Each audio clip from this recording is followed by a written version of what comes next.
Taxi Driver é um filme que nos fala de muitos temas. Há tanto para falar sobre este filme. Aliás, posso fazer vários vídeos sobre este filme. Mas hoje vamos falar sobre a solidão em Taxi Driver. No filme acompanhamos o personagem Travis Bickle, que basicamente pode ser descrito como realmente um motorista de táxi, mas que é solitário. É um indivíduo que tem poucos conhecimentos, não tem praticamente nenhuma amizade próxima, não tem companheira, não tem namorada, até os pais vivem longe dele. É também um indivíduo dopado na sociedade, ou seja, se vocês olharem para as expressões dele, é um indivíduo que mostra sempre uma certa apatia face ao mundo que o rodeia. Ele tem opiniões fortes, mas parece sempre um pouco apático quando anda em volta das pessoas. Isto é um sintoma de alguém que já sofreu muito na sua vida. Alguém que já não é surpreendido, já espera tudo de todos. É alguém dopado. E também alguém antissocial. Ele, como disse, não tem grandes relações e as poucas que tem com os colegas dele de profissão acaba por ser uma relação muito superficial e ele acaba por falar com eles apenas quando é necessário e não mais do que isso. Portanto, é um indivíduo que pode ser caracterizado por vários adjetivos, várias características, mas estas três são fulcrais quando falamos deste personagem. Mas Bickle não é um indivíduo qualquer, não é um indivíduo que se afastou da sociedade ou deste mundo por querer. Ele foi um indivíduo que tentou o caminho certo. Ele vive nos anos 70, em Nova Iorque dos anos 70, e lá está, tentou o caminho certo servindo no Vietnã. Ele é um veterano e tentou ser uma mais-valia para a sua pátria, fazer a sua parte, mas acabou descartado. Quando a guerra acabou, ele foi reenviado para o seu país, sem apoios, sem ajudas, sem qualquer... sem que nenhuma mão lhe tivesse sido estendida pelo Estado ou pelas pessoas. Portanto, ele foi um indivíduo descartado e então é forçado a viver como motorista de táxi, pois ele não tem outra saída. Não há mais nada que ele possa fazer na sociedade após ter sido excluído da mesma. E isto também é um dos motivos que faz com que ele seja bastante solitário. Mas ele não é só solitário. Ele é um indivíduo também que tem muita dificuldade em entender o sexo oposto, em compreender como é que ele funciona.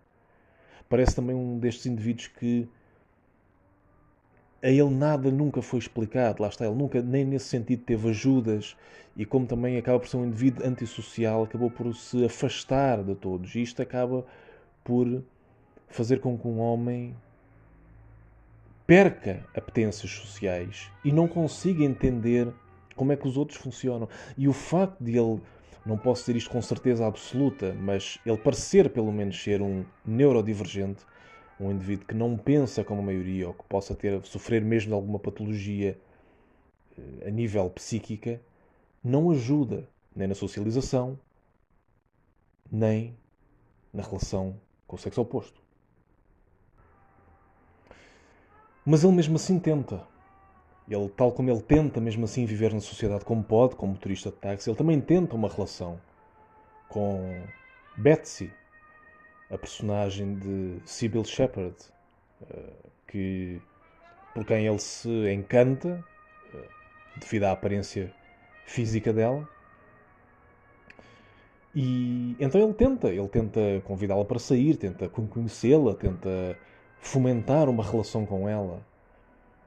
Mas esta mistura dele não conseguir entender o sexo oposto e também de certa forma de estar corrompido pela sociedade moderna dos anos 70, porque ele, embora se mantenha um pouco à margem da sociedade, ele acaba por estar um pouco corrompido por tudo o que ele vê, a degeneração, o crime, o deboche. Isto é tudo muito mostrado no filme e também nos é mostrado que tem um efeito no personagem. Embora o personagem não se identifique com eles, o personagem mesmo diz que acha que eles são escumalha, ele não consegue evitar. Ele está neste ambiente, ele vive neste ambiente, ele está corrompido por este ambiente. E, portanto, o facto de ele ser neurodivergente, não entender o sexo oposto e estar um pouco rompido por esta sociedade, faz com que esta tentativa de relação com Betsy acabe antes mesmo de ter iniciado. Portanto, todas estas características que dissemos acabam por ser de alguém que podemos caracterizar, infelizmente, nos tempos que correm, como um falhado. Entre aspas, um falhado.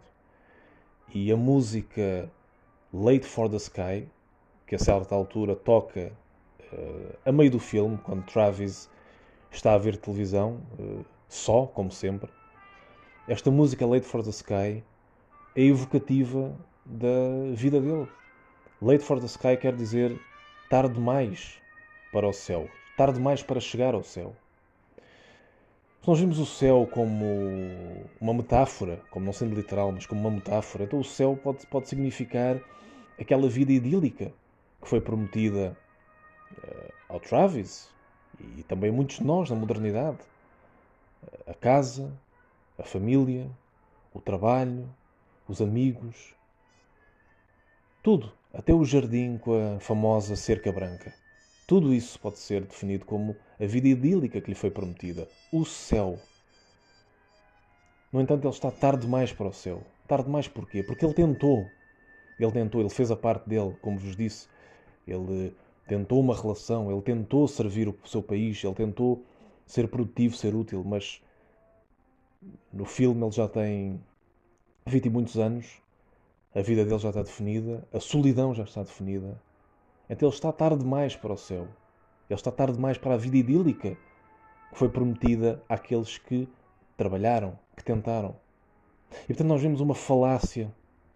E eu já fiz um vídeo sobre isto, mas é a falácia de que o trabalho é igual a sucesso.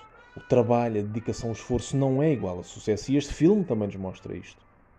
É por isso que Travis está demasiado tarde para o céu. Late for the Sky. Mas não foi Travis quem realmente falhou. Na verdade, foi a sociedade que falhou para com ele. Porque realmente ele tentou a parte dele. Foi a sociedade que não lhe deu as oportunidades. Foi a sociedade que, quando a guerra acabou, já não o quis no exército. Ele poderia, sendo um veterano, ele poderia ter continuado a ter carreira no exército. Mas ele foi descartado, ele foi posto fora. Ele foi posto na rua e basicamente disseram-lhe: agora faz o que quiseres da tua vida. És livre. Mas liberdade sem nenhum apoio tem pouca valia. E, portanto, quem falhou para com ele pode ser visto como um falhado, mas quem realmente falhou, quem realmente é um falhado, foi a sociedade que o envolve. No entanto, o Travis recusa ver-se como um falhado. Ele, embora seja apático, ainda tenta fazer o que pode, mas acima de tudo ele tenta mostrar a outros que não é um falhado, ou pelo menos esconder que não é um falhado. Ele, a pessoas com quem ele fala, ele finge ser um normie. Um normie, um indivíduo que vive uma vida normal, tem um pensamento, o pensamento da corrente, o pensamento entre aspas da carneirada, e que tem a vida mais normal de todas. E tem os preconceitos mais normais da sociedade e as formas de pensar, basicamente, que são ditas pela imprensa. Um normie. Travis finge ser um normie quando diz aos seus pais, por exemplo, que não trabalha como um motorista de táxi, mas sim como um agente de um serviço de informação ou de inteligência do género FBI, CIA, desse género. Ou então, quando alguém lhe pergunta sobre a sua educação, ele, embora tenha pouca educação, ele finge, ele dá voltas e finge que não é assim, que pronto, teve educação aqui e ali, portanto, lá está, ele finge. Ele tem uma necessidade de fingir que é algo mais do que na realidade é.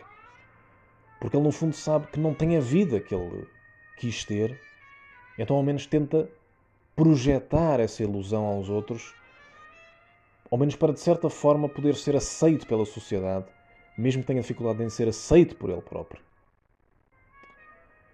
Portanto, nós vendo isto tudo, e tudo isto esta é apenas uma das facetas. A solidão é uma das mais trabalhadas, uma das mais faladas, mas é apenas uma das facetas deste filme.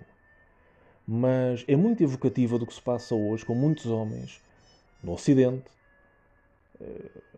Talvez o filme seja hoje mais... Os homens de hoje se consigam identificar mais com Travis Bickle, com este filme, do que muitos que viveram mesmo na época em que o filme foi feito, nos anos 70, nos anos 80. Porque hoje também muitos são, infelizmente, excluídos da sociedade por vários motivos.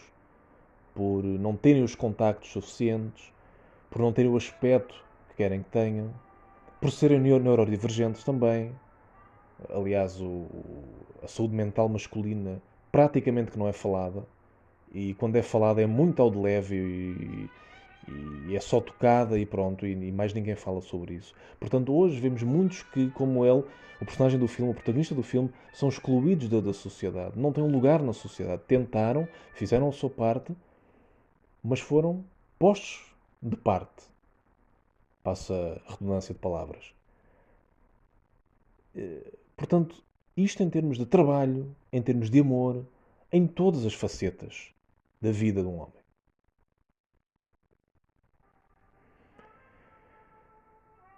No entanto, também escondem esta dualidade de ser excluído da sociedade, de ser um pária na sociedade, mas de querer esconder para ao menos poder ser aceite pelos aqueles que não sabem o que se passa na sua vida, é algo que se passa com muitos. Quantos de vós, quantos de nós não têm uma relação, mas dizem que têm e a minha namorada está fora? Quantos de nós dizem que, embora não tenham trabalho, dedicam-se a criptomoedas ou investimentos?